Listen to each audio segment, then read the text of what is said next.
JT Smith for the TFON Podcast here for Season 4, Episode 7.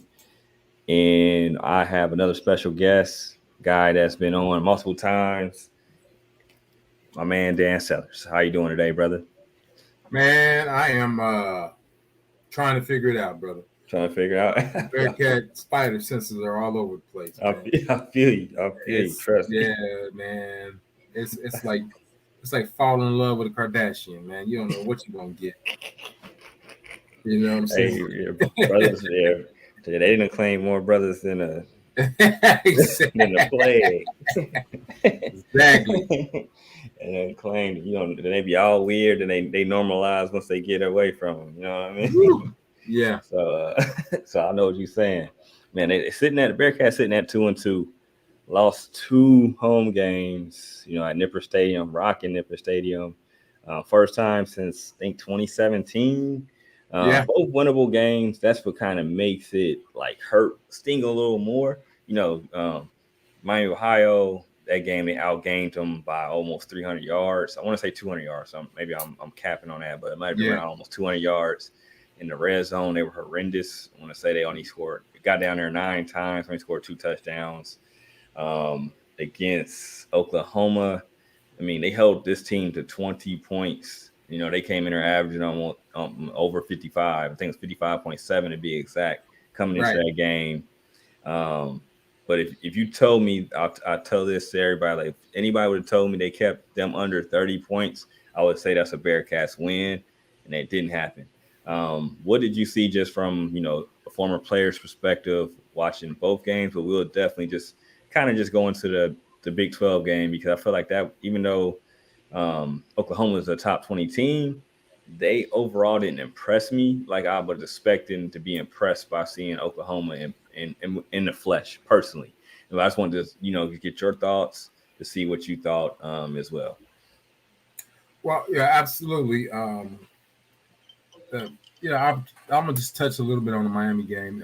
In Miami, it was just unaware of the importance of that game, even though we've dominated it over the last 16 years. The coaches and the transfer players did not understand what that game meant, not just to the Bearcats, but to the Redhawks as well. So I felt they just counted that game as a win. They were looking forward to Big 12 play and Oklahoma, and got out coached. The kid at quarterback wanted it more than the entire team. For the Bearcats, they made the mistakes that generally, teams who are overlooking other teams do, and it was shocking to everybody that game-winning field goal, it's got to make a block, and it gets blocked. So that was, the last straw. After that, I kind of knew that the destiny was for Bearcats to lose. We got out coached, we got out thought, we got out worked, everything. Moving into Oklahoma, I thought the defensive run play was very good, especially in the first half. They still have not identified a pass rusher off the edge. I haven't seen it. You get some penetration up the middle. And, so that, like you said, that was a little bit impressive. But the defensive backs, the cornerbacks are still playing scared. They're committing dumb penalties based on, them thinking the receiver is open instead of just playing through the play and playing technique football. They're not doing that. Linebackers are pretty decent. Offensively, I don't know what the hell they're doing.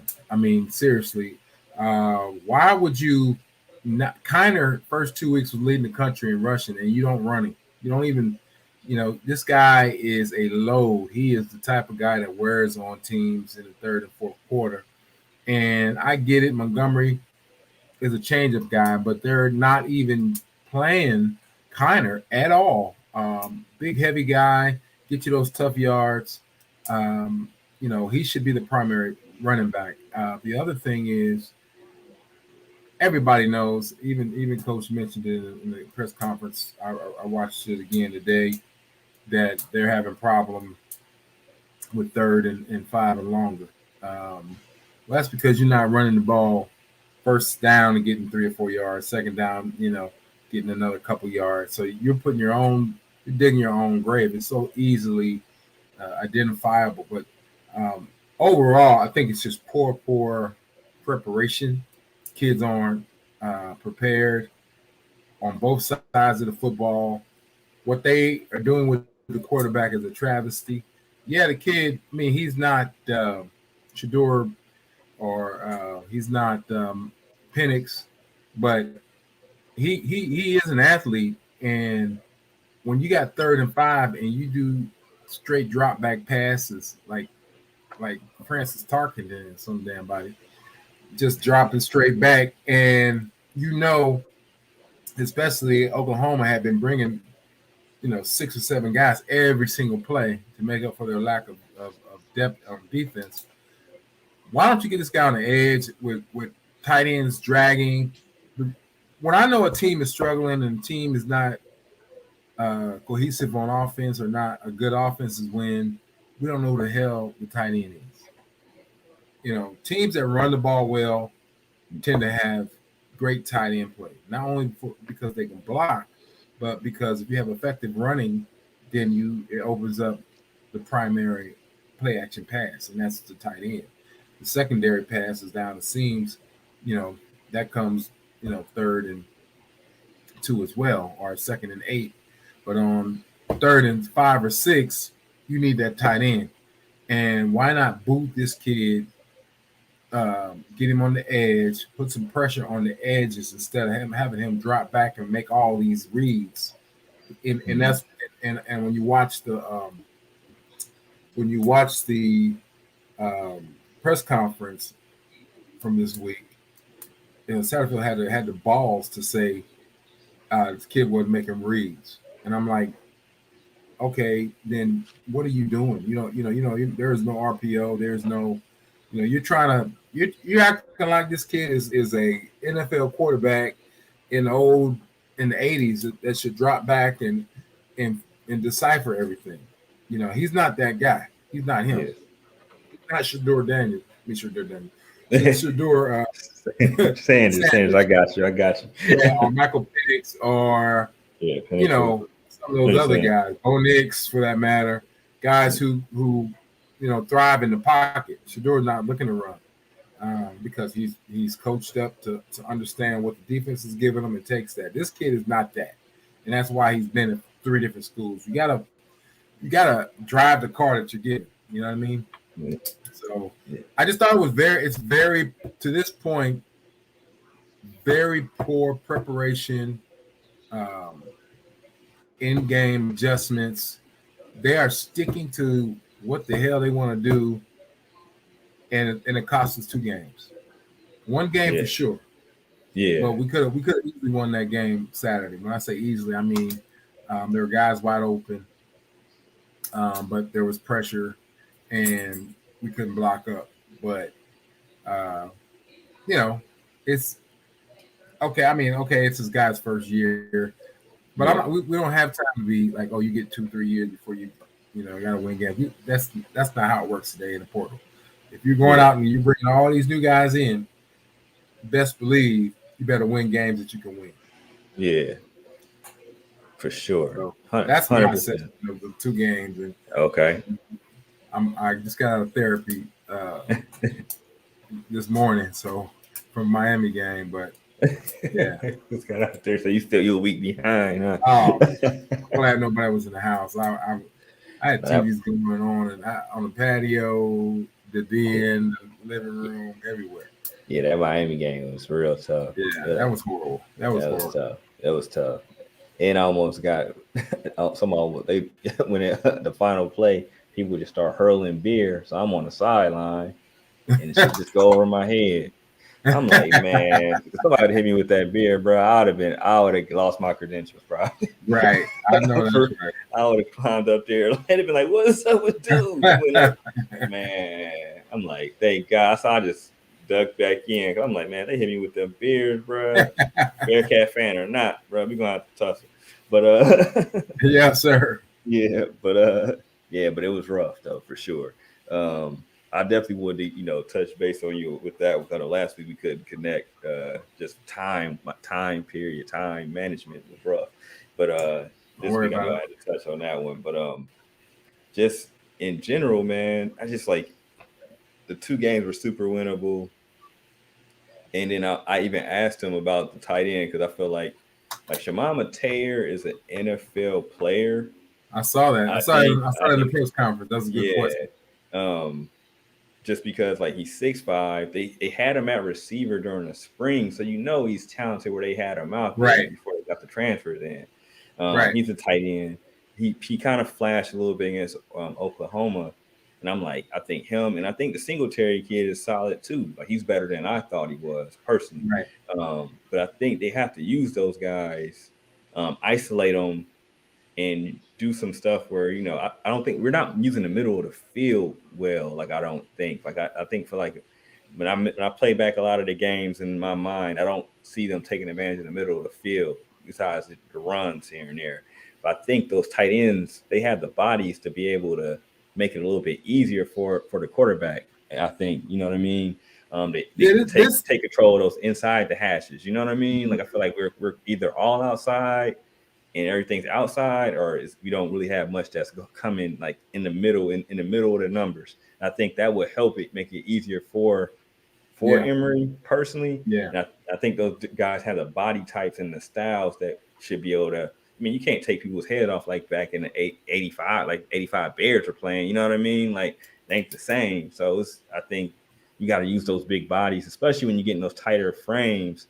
Um, if you're not running the ball well, I think the tight ends have to be prevalent, or you have to isolate where you have like, Henderson is 6'3", Wiggins is 6'3", Prater 6'4". You got to get something where they either bunched in or they're solo, where you kind of can read the coverage and then slant whatever you got going on, but just use that height. Because I mean, at the end of the day, it's just all right. You put it in a certain spot, go win the ball for me. You know what I mean? Like Yeah. we haven't had any of those, so we just throw it up to the tall kid and let them be athletic. You know what I mean? Plays. I haven't seen that, so I think that has to happen, especially in the red zone, if they're going to right these wrongs. Because honestly, I mean, I thought the Bearcats would be 2-2 at this point, but the way the 2-2 is hit, they had a real possibility to be a 4-0 team, and that is not me being a homer. You hold Oklahoma under 30 points at home, I think you should win that game. Miami of Ohio, you're better, but they wanted it more. Just like you said, the quarterback wanted it more, and it showed. You get down in the red zone that many times, you're supposed to win by 2 touchdowns at least. You know what I mean? But Absolutely. so at the end of the day, so that game was a winnable game. But at the end of the day, Miami, they wasn't no cheating, nothing like that. Miami took the game, won the game. You knew Chuck Martin and that crew, they wanted that dub, and that's what happened. But now they go to BYU, and BYU's been like a Jekyll High team. They're 3-1. If you look at the spread, the Bearcats are favored on the road. I think last time I checked by 2. So Vegas knows something. And the first time I watched them play, I think the first game they looked terrible. But I know they beat Arkansas. I think they played pretty good against Kansas, but lost. So we'll see what happens. But I think this is a very winnable game. Only thing I'm personally nervous about is the altitude, because you go out there, it's a different animal. But I don't think BYU. I mean, I don't know if it's me. They can't run BYU. Can't run the ball for like anything, so they got to pass. I feel like with Bryant, I mean, you hold down Oklahoma to 20 points. I don't see how, if you play at half as good as you played against Oklahoma on defense, I don't really see them. I don't see how BYU scores 20. Me personally, if you play as good as you did against Oklahoma, and they don't even have the running backs that are even as good as Oklahoma's. You know what I mean? Like where it's like, oh, they might be BYU, but they got a couple of dogs. Normally they have like real good running backs, and this year, I don't know if it's the line is very weak or what, but they're not running the ball. I think they're averaging like 2.2 yards a carry as a team, or like 1.8 or something like that. Something real low, like it's crazy. But so we'll see, man. Like, what do you think? Let's see, we got some people commenting. All right, my bad, David. We'll, after my man talks, we'll get into it. But Dan, what do you think about that game? Have you played out in BYU before, or like No, we experienced never went that? that far west. Okay. We kind of stayed in the East Coast. Um, I think I can agree with you on that. I haven't watched much. I watched one game, and I think that they're more like the task of playing against Pitt, where we just kind of shut them down and managed everything.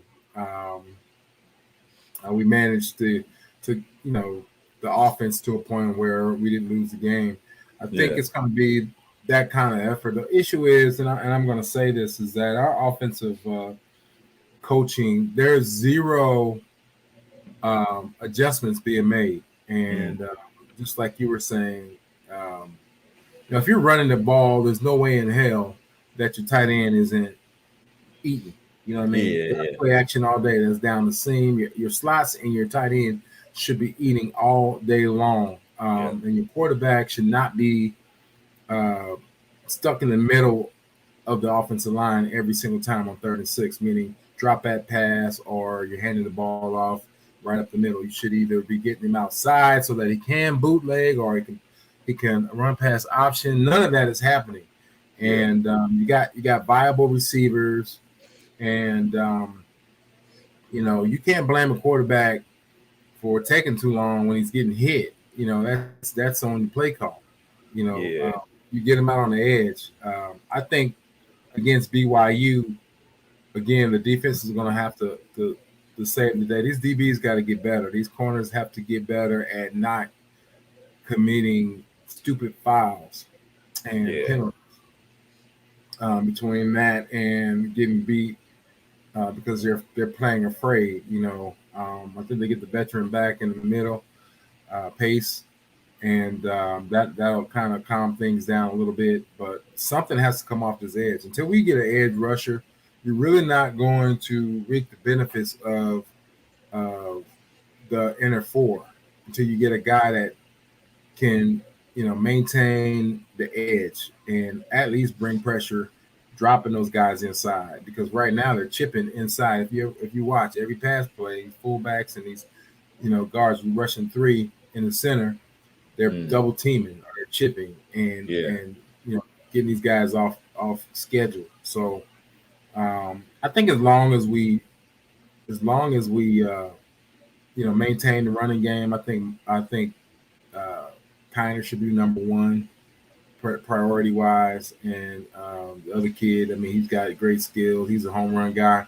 Absolutely, play him. But Kiner should be the guy who sets the pace and just get tough. I mean, this looks like a Louisville team. It looks like how Louisville has looked over the last 10 years. They'll beat the Marylands or the Syracuses of the world, but they don't show up when it comes to Clemson and North Carolina. So let's not be that. Let's not be survivors, and that's kind of the taste that I'm starting to have. I hope that's doesn't stay there. But David, agree on the lack of adjustments. Thought for sure we might against Oklahoma, but nothing. Was the O-line getting beat that bad? I won't say they were getting beat that bad. I mean, you're playing against Oklahoma, a perennial Big 12 team, and soon to be SEC, and they got top 100 recruits all over the line, and you're not going to hold them off for long. You have to. Even they had to blitz us to be competitive defensively. So. It's I think that if you can't make adjustments in game, then you really have no business being the head coach or offensive coordinator. I mean, right now, the offensive coordinator, I give him a D+. And that's being nice, a plus as an offensive coordinator, because he lost his 2 games. At least one, sure. Okay. Yeah, what you call it? He called the plays, so he is head coach and called the plays. Oh, okay. So he's double duty. So Hey, Wow. that's What? that's hey, but that's an accurate. I mean, that's a truthful breakdown. Like, can't knock that. You know what I And mean? yeah, and the worst coach you can ever get in the program is a 50-50 coach. Guy that wants to win 500. Be 500. I want to win. I don't want to win. I mean, I want to win just enough to keep everybody happy. That's the worst kind of coach to have, and they'll last forever and they'll ruin your program. I mean, you see them at. Those are the guys that end up at Illinois, Purdue. Those kind of guys. Hey, let's win 8 games, and Everybody love you, huh? I'll take less money. I don't want that. I want the Yeah, greedy guy. Because hey, when you got greedy guys, they're gonna coach your butt off. Let them leave, and you go get another greedy guy. But they win. They leave a trail of victory behind, just like we've had over, besides Tuberville. But yeah. yeah, we're not gonna go there. That's No, we ain't gonna go to that. We ain't gonna go there. But I feel you yeah. though. Well, I Nah, agree you with you definitely too, need to get. David, on that. Yeah. So, I, you know, I think this team. It's just the point. It's just so disappointing when a team has the capacity to be That's it. proficient and they're not. Yeah, And that's the it. players. We know the players. Like we know these guys can get it. But it's like, this guy comes in, he doesn't understand the culture, he doesn't understand, okay, we're not happy being in the Big 12. We want to win it. And Yeah, that's what Louisville has been. They've been happy to be in the ACC. They got out of the Big East and they got into the ACC. And they're happy. They're getting their checks. They're not worried about. They're not trying to beat Clemson every year. yeah, true. They're not trying to do that, and we are. The Yeah, fans are. We know what the capacity, the capabilities are. yeah, And we don't want to go backwards. We want to be. We don't want to be Illinois or Iowa. We don't want to be those yeah, or yeah. Wisconsin. You know. So yeah. Do you think Emory is throwing some balls to avoid the pig? Just too far over. One time we had, yeah, He's missed a yeah, couple. He's made the yeah, right. He just missed a couple though. Like, yeah, but I mean, he's taking some chances. I think he tried to force it when the offense isn't going good. He's forced a couple just trying to make a play, and then put it in really harm's way. But I mean, I don't know if he's caring about the. I don't know. I think he just sometimes just missed the touch every once in a while. You know what I mean? But I don't think it's to avoid the pick because if he's put it in some harm's way, 'cause I think missing the easy one, the layup, has made him try to get it right back. You know what I mean? Almost like yeah, you get a fast break layup and you miss it, right? So then, besides, okay, I'm letting the game come to me. I'm forcing the next play. I might come down and shoot a bad three, and that bad three right, leads to somebody else hitting a good three, and that's what happened against Miami. Like he misses Wiggins down the sideline. Should have been a gimme 6 points. Boom, next play he throws in a damn near triple coverage, and then right. they go into that, go into halftime down one. They should have been up 6. You know what I mean? So I don't know. I don't think I think he just missing him. I don't think he's scared to avoid the pick though. Um, Yeah, but I do believe like what Dan has said. I think they do need to get him on the edge more because like he is very elusive. So like I feel like 1-on-1 he could make people miss. I mean he's more elusive than I thought he was, and it's hard to see in training camp or like in camp because you can't hit him anyways.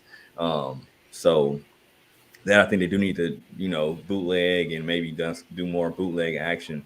That'll help against these better teams like Oklahoma. They're going to have a lot of 5 and 4-star people on the edge, so that's a little bit different. Against BYU, it might not be the same. They're normally going to have some big boys up the middle, normally older team, but at the end of the day, I think they'll be fine. I mean, even with as long as they um, executing that red zone, I think they'll be fine. On third down, they can't go 3 for 15 like they did against Oklahoma. That was brutal. So and then you go 0 for 2 in the red zone. That's recipe to lose, even if your defense is holding it down. But I don't think he's scared to throw the pick though. Yeah, I don't think yeah. he's When scared. you look at the receivers, the tight ends have a total of, let me see, 8, 12 passes.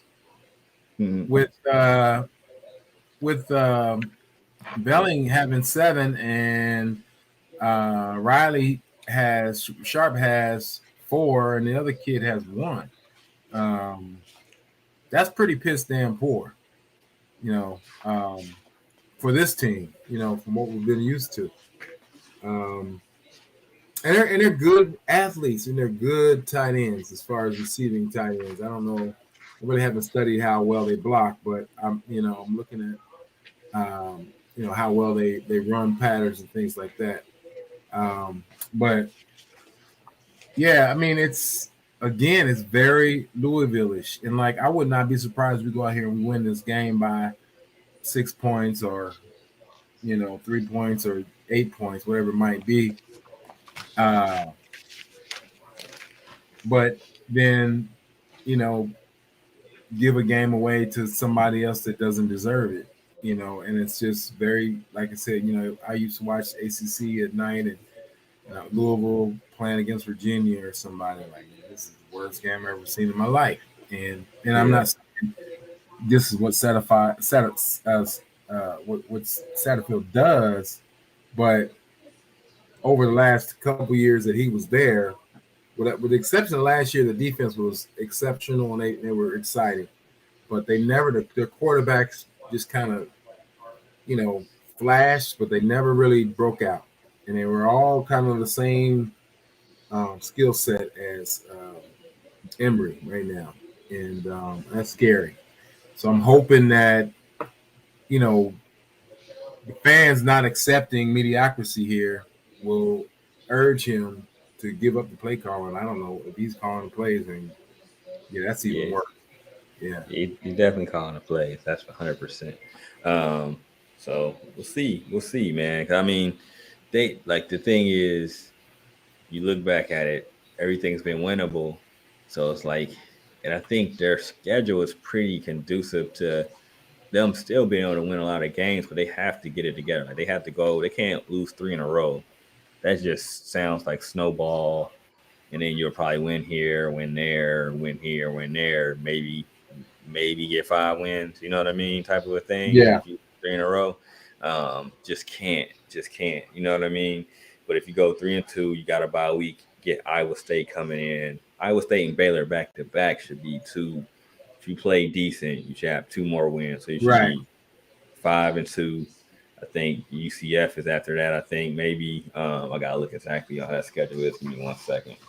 No, you actually got Oklahoma State, who's been underwhelming after that on the road. So that's honestly, I count that as a win right now. If you play right, if you play like that potential they have, you should be able to rattle off 4 in a row. Then have UCF come in here on November 4th, and then that should be a coin flip game, winnable game as well. You still got Houston, West Virginia on the road. You should be able to win both of those. And then Kansas at the end of the season will be a tough game, but I think that's a game if you play right, you should be able to win. So like you got a lot of winnable games. You just can't let this snowball where it's just like, all right, loss, accepting loss. You got 2 in a row, get it right on the road, and then come back and reestablish a winning streak at home, and go from there. That's how I think they have to tackle this. And then I think if they make a bowl, everybody will be happy. And then next year it'll be like all eyes, more consistency. I mean, because that Miami game, like the more I replay it, it's so many plays that were left on the field, and it was just like certain calls that I'm just like, man, I don't know about that. You know what I mean? Yeah. Like a lot I don't know about it. You know what I'm saying? And it was like something will work. They'll go away from it right when it was time to just go score a touchdown with it. You know what I mean? Like they kept single coverage in Henderson. He was killing them. You know what I mean? It was like as soon as you get in the red zone, you go away from him. Nah, make them adjust, and then maybe have a play off of him. You know what I mean? Like I don't know. You got to be something. There's got to be a counter. It's almost like box. I look at it like boxing. Like, all right, my jab's cooking.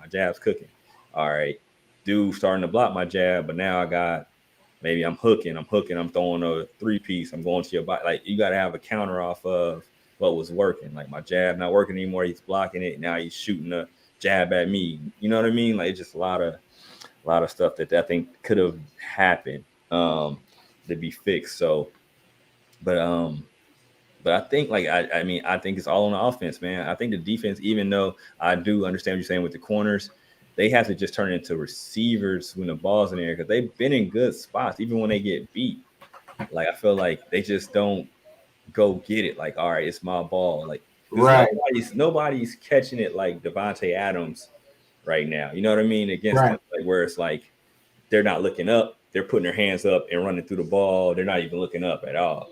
They're looking for the ball. Once you look for the ball, if you're in a good spot, you got to turn and go get it. There's been a couple times they got penalties. It's like, dog, that was a pick because that ball wasn't even thrown that good, and you should just go over two and go get it. Now your stats is up because this person threw a trash ball and you're in a good spot. I mean, they haven't been getting smoked. The only one they got smoked against the first game, the first one against Miami. After that, I mean, dude got beat for like a 40-some yard against Oklahoma, but he made the tackle. He was right there.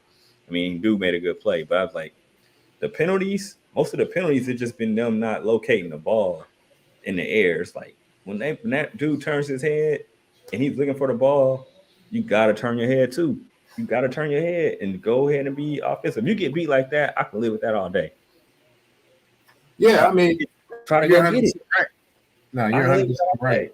Go get it. You turn to the receiver because the one it hit my man on the shoulder and it was his inside shoulder after he turned around. It's like, dude, you just locate the ball, you catch it like a punt damn near because it was such a bad, you was in such good position and it was such a bad throw. You catch it like a punt. You ain't even got hands that you want to catch at his high point, but you could have caught that like a punt. You know what I mean? It's just like be aggressive on that. So that's my thing. My thing. But it's just that they got to right the ship, man. You can't lose three in a row. Losing three in a row is nasty. Like I don't know how you bounce back. I don't know where that season goes because then you don't even have a game to even lick your wounds. You got 2 weeks. You know what I'm saying? That could either be 2 great weeks or 2 terrible weeks. So I think if they have to get the dub, so then it's a better 2 weeks, and hopefully they just click up and everything works out. But that red zone, man, it's the key.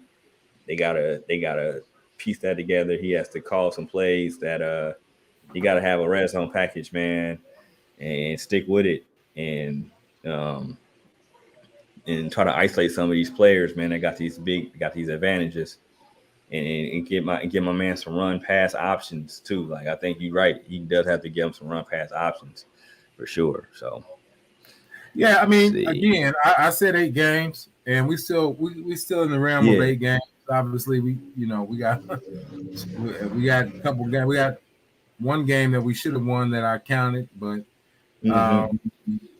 it's seasons are, I remember, playing on a team in Toronto in the CFL that when I got there, well, not when I got there, the beginning of the year we were not great, and then we tweaked some things, ended up being the best defense for a couple years because coaches saw some things that we could do, and we made those adjustments, and people started adjusting to us. The same thing can happen here in that, man, you got the personnel to compete in this league. It's really, Texas might, and we don't have Texas, but that's Texas the only one be that's overwhelming. Like, but we that's played the only one. And so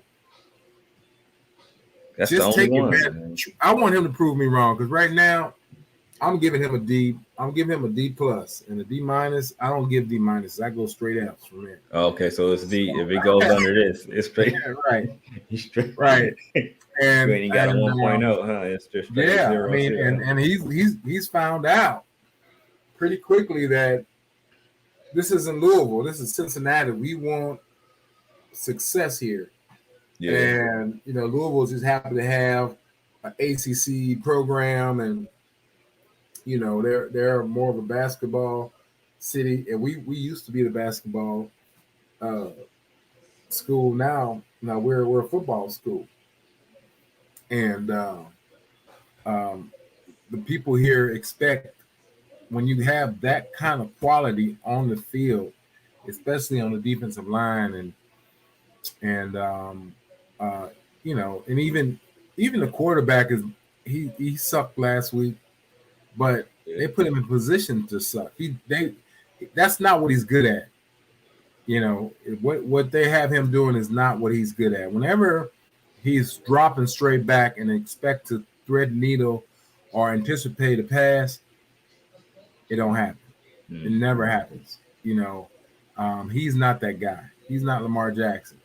He needs to be out on the edge, putting pressure on that safety, that strong safety to come up, or that outside linebacker to come up, make a play, and then open up for the tight ends. That's it. When the numbers for the tight ends go up on the second and third options on these pass plays, is when we start winning games that are close. So I just hope some kind of way that they put more pressure on the edges and stop making this kid a drop back passer. He's not that. It's hard as hell to scramble for yardage from behind the offensive line. Like, it's very, very hard. You have to, especially if they have a gap integrity on pass rush.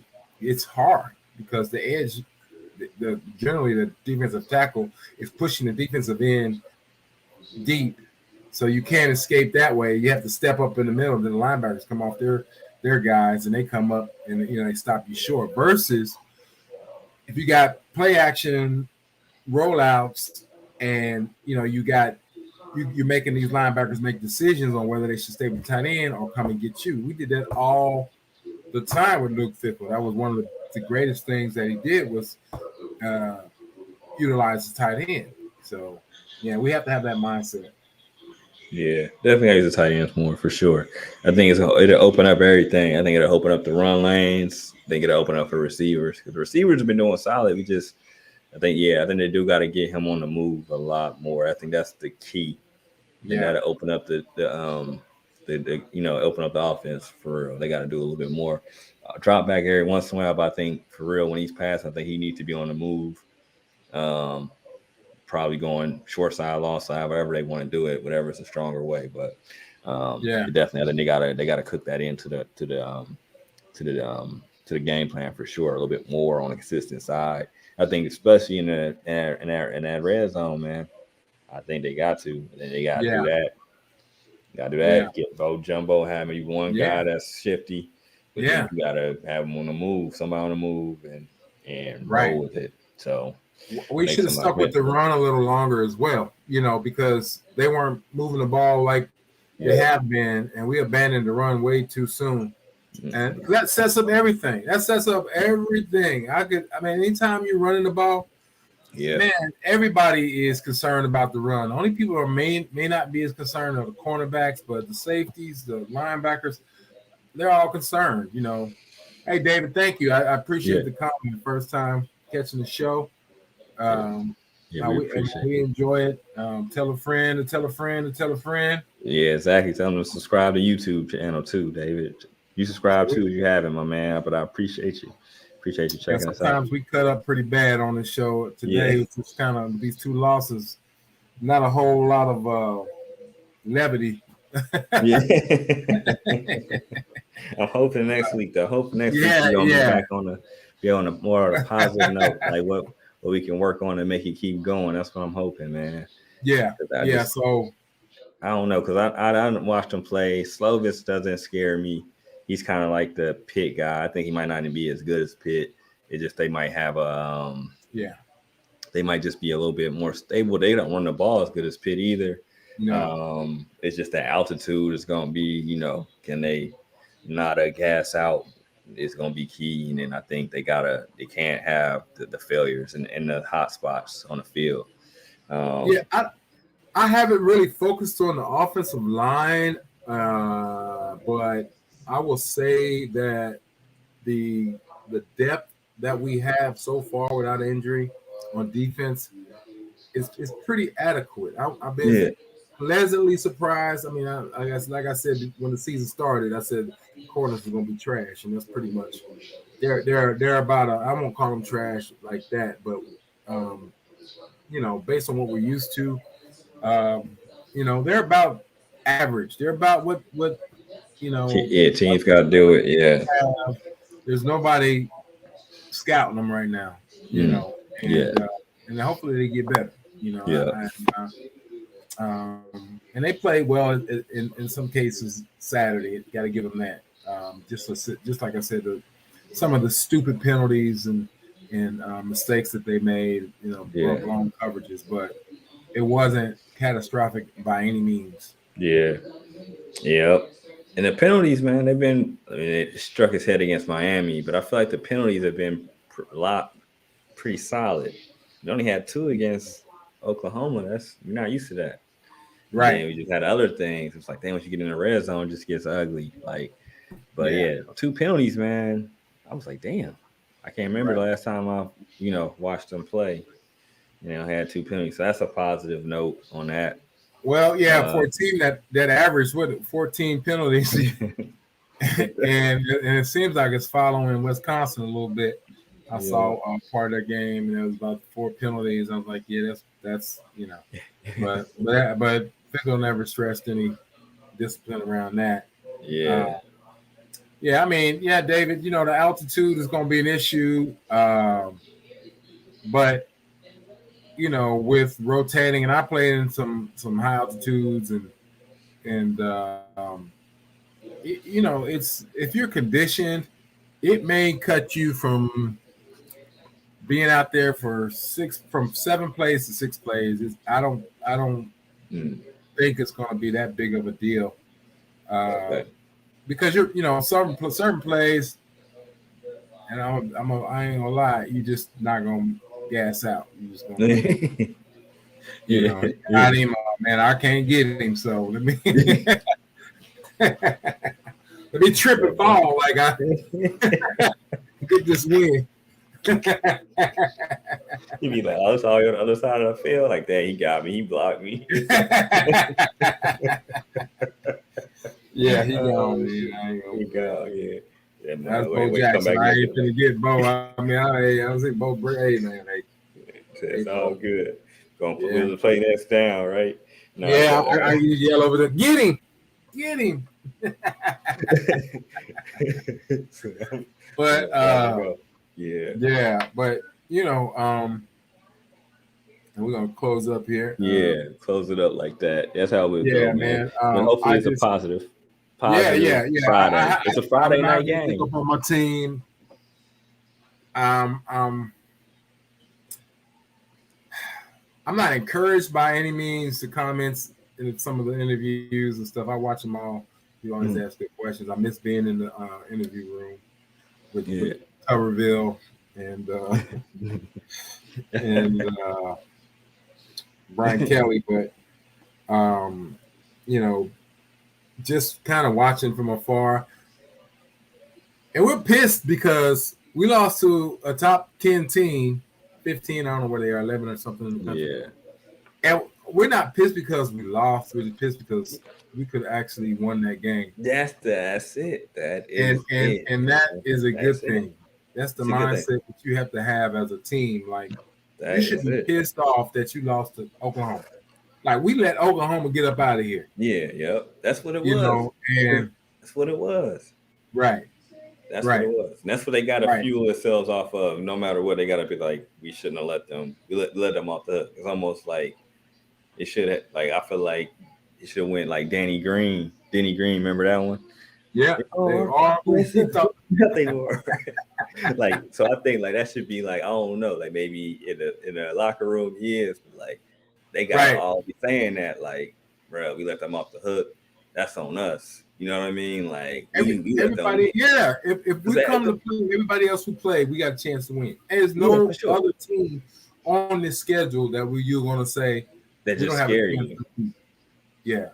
And that's how it should be. And that's, and that's what the fans are expecting.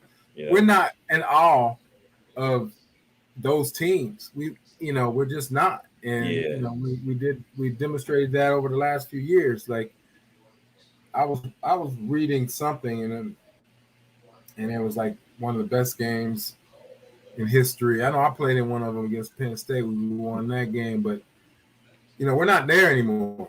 Mm-hmm. Yeah, if you're going against Alabama, there's going to be still Alabama or Georgia right now. We get it. Yeah, But you're playing Baylor, you're playing Oklahoma, you're playing. Who I would be afraid of is Kansas. Yeah, that's the one. That's the That's a one. team That's the one. yeah, because they believe they can beat anybody. Yep, they don't And care. They don't care no matter what. They don't care at all. Kansas State will put a whooping on you too. But Yeah. But yeah, so we're now going. This is going to be the year of like we belong. We may not be very successful, but with the transfer portal, uh, anybody's got a chance the following year. And for real.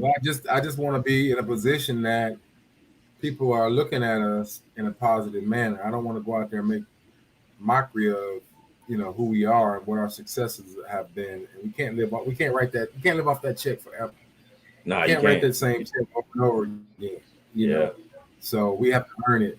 So, hey man, I'm gonna get ready to get out of here and for sure, man. Watch the Housewives of Atlanta. Watch Orange County. About to watch Orange County. That's what she. I don't know what I'm about to watch. Ain't no sports on today, so yeah, I feel you. Hey, I totally feel you. Nah, do what I gotta do, man. Nah, I feel you. I totally understand. That's why I didn't do it yesterday. I was like, let me just, 100% feel you. That's all. Let me just chill. I'm gonna go ahead and lay down. You know what I'm saying? Yeah. But man, I appreciate David your time. And everybody else who's watching, thank you so much for tuning in, man. And if you're not following my man on the front office news, his publication is off the chain. He on top of everything, and appreciate it, man. He and I, we talk on a semi-daily basis about what's going on. If I need to know anything, I go straight to my man. And appreciate that. As long as I'm available, I'll be on the podcast, and we're gonna chop it up and keep it real here. It's not so much about being fans; it's about really understanding and talking. Hashing it out. Yeah, definitely. So if you want, come on and have a like all my Bearcat former players, and you'll get the link tonight. I need you to start calling in live, and you gotta get them. You gotta get them to come in live. Yeah, they got something to say. He got a whole bunch of crap to say. Yeah, tell them during the game, and tell them to holler at us. All right, we had to get we have to get Reggie Taylor or Alex Gord, some of those guys. Get some of the OGs in there. Get some OGs in there, bro. Bet. Yeah. For sure, man. That's how we end this one. But I appreciate your time, man. Make sure you guys subscribe to the Front Office News. Follow on Instagram. Follow on Facebook. Hit up 513 Shirts. Get some TFON gear. Make sure you check it out. Me and my man Neil been doing our thing. We appreciate you guys' time. And then subscribe and hit us, give us some 5 stars or something on wherever you listen to the pod as well, because this will be up on iTunes, Spotify, wherever you listen to your pod. So, and that'll be it. And I'm JT Smith, and I'm signing out, y'all.